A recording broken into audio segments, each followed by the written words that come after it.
Hello mga Marites! Pagkatapos ng pagod at stress sa pag-prepare ng birthday ni Zoe, deserve ko naman sigurong mag-relax, Jo. Kaya nagpunta na ako dito sa Soak Spa para naman lago kurugo hanggang 1/4 mo, Jo.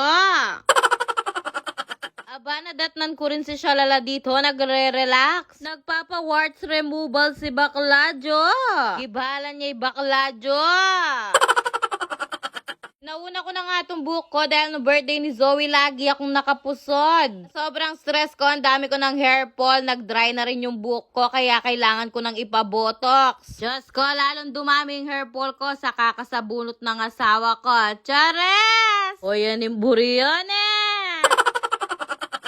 nalalaman na ng asawa kong pupunta ako sa Soak Spa, Diyos ko, nauna pang naliligo sa akin. Gusto niya kasi dito sa Soak Spa kasi hindi siya naghihintay. Dati kasi pag nagpapasalon ako, talagang naghihintay siya ng matagal. Pero dahil kumpleto dito sa Soak Spa, habang nagpapasalon ako, nagpapamassage naman yung asawa ko.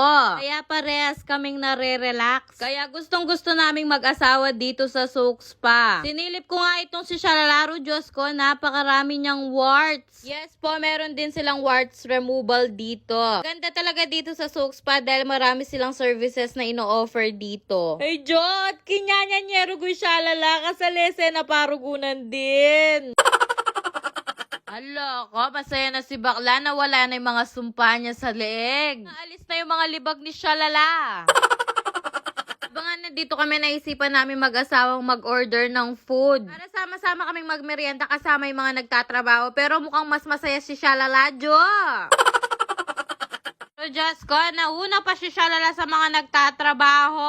Tinawag ko na nga yung mga tao dito. Diyos ko, baka ubusin pa ni Shalala to. Diyos ko, kung tatensyahin ko to, kulang pa kay Shalala to, Jo. So, Diyos ko, nauna pa si Bakla sa mga nagtatrabaho, Diyos. Kadungo siya pa naman dragon ni Diyos ko. Habang nakababad yung buhok ko sa gamot, kumain na muna rin ako. Diyos ko, gutom na gutom ako sa mga oras na yan. Diyos ko, kapamangan ko pa namang construction worker, Diyos. Sinilip ko nga itong paborito kong manicurista, si Ate Lisel, dahil meron pa siyang gawa, hindi siya makapagmerienda. Pero Diyos ko, mayayat niya kanyan, Diyos. Chares! Talagang dinadayo at marami talagang customer si Ate Lisel dahil bukod sa napakagana ng kamay niya, napakaganda pa ng gawa nila. Summer na talaga. Tignan nyo naman tong isang customer, pinagawang sapin-sapin yung buhok niya. At in fairness, napakaganda. Pag nakikita ko talaga yung mga ginagawa nilang buhok dito, sobrang na-amaze ako. Paano ba naman kasi pag dumating yung client, mukhang overdose na yung mga buhok nila pero napapaganda pa rin nila. Tapos nga ni Ate Lisel dun sa isang client, sabi niya gagawin niya na yung mga kuko ko. Pero sabi ko sa kanya, kumain na muna siya dahil mapapasabak siya sa mga kuko ko dahil sa Paknorogon Takladyo. Ilatom na talaga ako pag dito ako sa Soak Spa nagpapagawa. Dahil sobrang babait talaga ng mga nagtatrabaho dito. Kung wala lang talaga mga client dito, Diyos ko, agkat kong mag-shot ready, Jo. Chares! Tapos nga nagpamassage ng asawa ko, sabi ko sa kanya kumain na muna siya. At ipapaputs pa ko siya pagkatapos ng kumain. Ida na, Jo, kaswelo na, Habang pinapatuyo na yung buhok ko, binabad na rin ni Ate Lisel yung mga kuko ko. Para mabilis niya na lang maalis yung mga extension sa mga kuko ko. Hala, kala nyo na ako man, Jo. Bala mo, madam ko. Ay, loko, Maritesi, kay Madam Damin. Pero Diyos ko, pamadam-madam ka pa, Marites, sa paklantaklareng kukumulo ko. Tignan nyo naman yung hair ko, shining, shimmering na naman. Salamat talaga sa'yo, Soak Spa. Pati yung kuko ko, Diyos ko, nagmukha ng babae. Diyos ko, kanina hindi mo mapinta yung kuko ko, bala mga rabas ko naman marangle. Sinilip ko nga yung asawa ko dyan, haloko, ka-relax mo, Nedjo.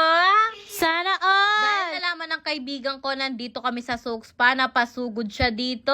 Paano ba naman kasi dinala niya yung buhok niya sa ibang salon? Tignan nyo naman na overdose yung buhok niya, in-overcook sa gamot. Kaya sabi ko sa kanya, pumunta na siya dito sa Soak Spa para maayos nila yung buhok niya. Tignan nyo naman talagang nagbibritel at naglalagas talaga yung buhok niya. Migo, berju yung buhok na, Jo.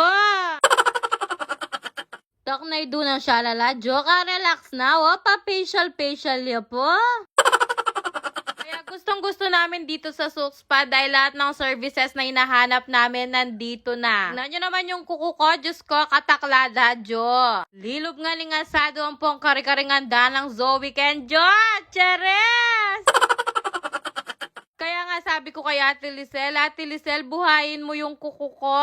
Sabi ko sa kanya, gawin mo namang madam yung kuko ko kahit mukha lang akong madamdamin. Cheres! Scotty ka pang pamadam-madam ababalo. Tinatanong nga ako ni Ate Lisel dyan kung anong ilalagay naming design. Sabi ko sa kanya, ikaw nang bahala, te, basta gusto ko magmukha akong madam. Ito daw yung ilalagay niyang design sa kuko ko. Hala ka, Jo, lupa kong maningil 5'6" ka ring design dereng kuko ko. Pero bilib talaga ako kay Ate Lisel dahil sobrang napakabusisi nung napili niyang design para sa akin. Kung nga sa kanya, pipili ka na lang ng design, Ate Lisel, yung pang mahirap. Pero sabi niya sa akin, kahit daw mahirap i-design to, sulit naman daw yung hirap dahil maganda yung kalalabasan. Kaya gustong gusto ko talaga kay Ate Lisel kahit nahihirapan siya basta masatisfied yung customer, okay lang sa kanya. Ano nyo naman, Jo? Diyos ko, napakaganda ng kuko ko. Pwede nang panampaling pera ni Jo. Grabe, tignan nyo naman, napakasulit talaga dito sa Souk Spa.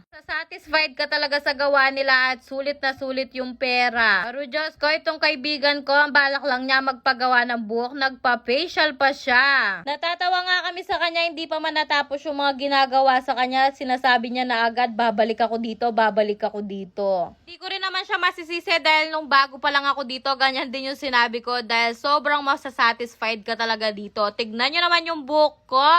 Nyo rin yung buhok niya, kanina wala ng pag-asa, nag-shining shimmering na ulit ngayon. Kaya kayo, ano pang iniintay nyo? Dito na kayo sa Souk Spa, sulit talaga yung pera. Salamat Souk Spa, satisfied customer here. Kung gusto nyo palang magpagawa dito, ito yung FB page nila, i-message nyo na lang po.